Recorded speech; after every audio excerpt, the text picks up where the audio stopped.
don't invite the carpenter bees in. We've got the carpenter bee guard dog down there making sure we don't get any. Yeah, Wookie, if you see any bees trying to make it in, go and get them. Get them. Sick bees.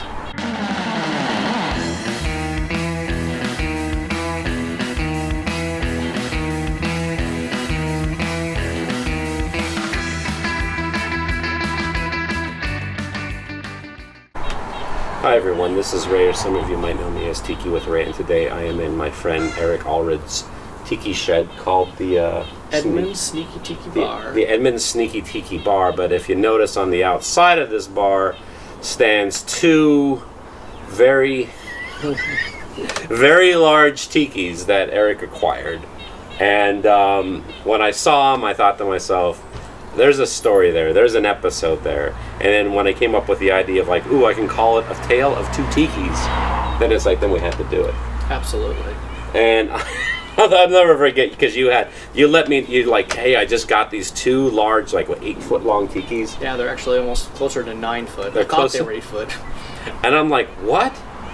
What the hell? What are you talking about? And I'm like, and then I think you showed me a picture, and I'm like, and then I came up and saw them, like, I couldn't believe how big these things are. Yet, they're made of styrofoam. Yeah, they're made of styrofoam. So what's the story with this? Well, I'm just as usual, with a bit of the tiki obsession.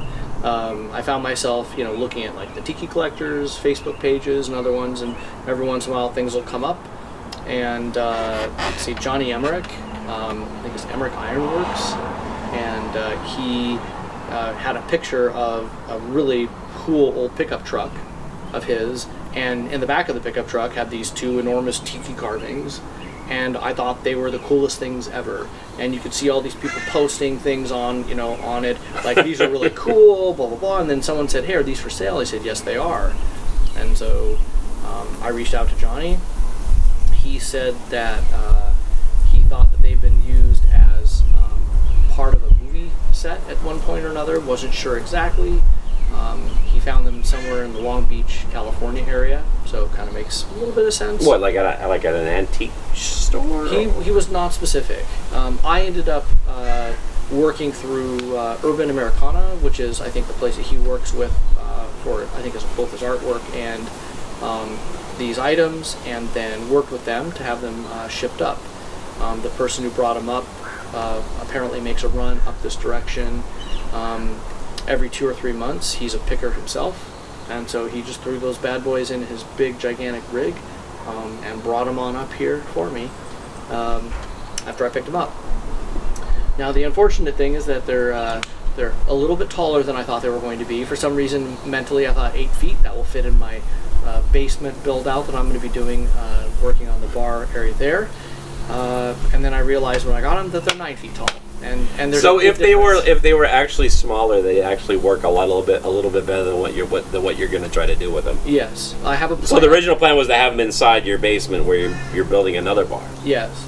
Now I'm removing the acoustic ceiling in the basement, and in between the joists there's another 8 to 10 inches, and I realized that between the removal of the acoustic ceiling and the floor of the kitchen, without having to cut a hole in the floor so that the head is like sticking up in the kitchen, I realized I think they might be able to fit in the in the basement. We'll see.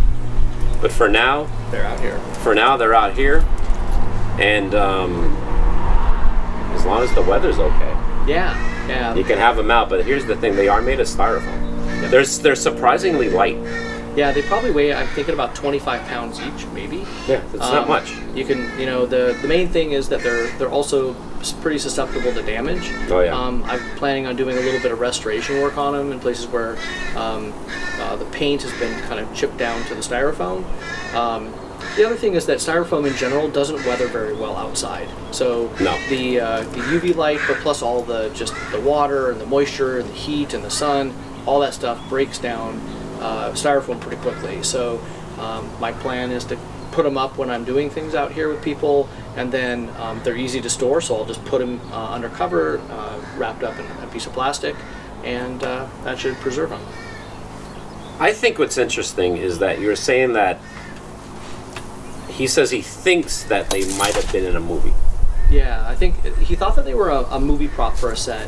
But he doesn't know for sure. He didn't know for sure, nor did he know the movie, and that might be an interesting thing to source out through your viewership. Yeah, viewers out there, if you have any idea what these tikis are, let us know in the comment section below. This is what I think. I have a friend who he works in the movie industry, and he's a set dresser. Mm-hmm. And like a lot of times, they have props, furniture, whatever that they kind of recycle over and over and over again. So yeah, like he was telling us, he's like, yeah, I've seen that chair in this movie, I've seen it in that TV show, I've seen it there. And you got to think, if there's going to be tiki props, there's probably not a lot of them have been made.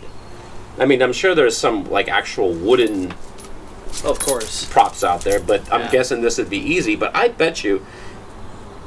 Well, what I'd like to know is, like, were these the only two made, or was there, like, a whole series of them that were made? Yeah.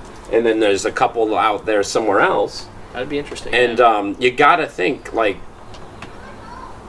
if these were made, they were probably used in not one movie or one show, or it was like, okay, thanks for... Because someone had to carve that. Yeah.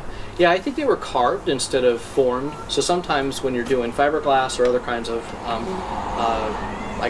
creation, you can do a spray in or other kinds of things, or you'd spray foam in and it would expand. But those look like they've been, they were taking foam and then they carved it down, and you can kind of see the markings on it, or they did a rough casting of something from a mold of some kind. But and also there's a top on them that looks kind of interesting in that there's that round piece. Yeah. And it made me wonder, like, was there something sitting on top of it at some point? Now, it could have been something just like plant or something else, but I was wondering if there was like a cross piece maybe that sat on it. And I bet you there might have been, because I'm thinking that they would probably use again, just hypothesizing or hyperbole.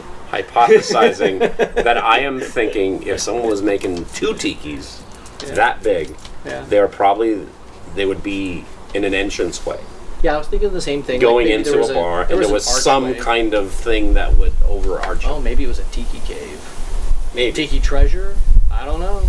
Do you think these something good? I'm gonna have to go back and watch the Brady Bunch where they go to Hawaii. Oh yeah, man, that would be a How nuts would that be?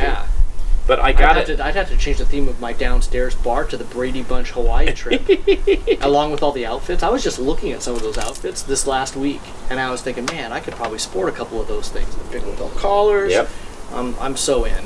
And you know what's crazy? I think that episode actually came out in like 1972 or something like that. Yeah. So it wasn't even like the mid 70s or the late 70s. It was like the late 70s. But I'm fascinated by these tikis. Yeah. And I think they're great, and I'm curious. I really am curious to see who made these, why were they made, what movies or TV shows they were in, and if there's more out there. Yeah. What year? Even if we're talking about, like, are we talking like the 70s, the 60s, the 50s? Yeah. You don't know how old they are. I don't. Yeah. I'm not sure what the age is. I can't imagine that they're really old, but it's hard to say. I mean, if they were from the 70s, then they were preserved really well. Again, styrofoam breaks down pretty easily, and even just sitting in a dark storeroom can have its effect on it. Yeah. So they're definitely a prop, because it's not going to be used for any kind of a restaurant. And you could tell that someone put enough time in, and that isn't just going to be something that someone would use once or twice and say, all right. Right. And you got to think they were probably used, and they were probably stored away in some kind of warehouse until you got them. But and if somebody's got 3, 4, 5 more of those hidden somewhere at home, let me know. Yeah. I'd be very interested in stock talking with you. I just came up with the idea of your bar that you're going to make downstairs. Yeah. The mystery tiki bar. There you go. I like that. Got him. You're just the best.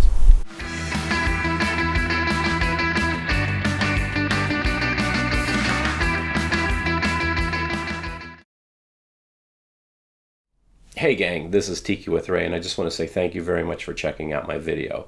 I hope you enjoyed it. And if you want to see more episodes, click on the subscribe button. And if you liked the video, give it a like. That would mean a lot to me. And if you have any comments or suggestions, please leave a comment in the comment section below.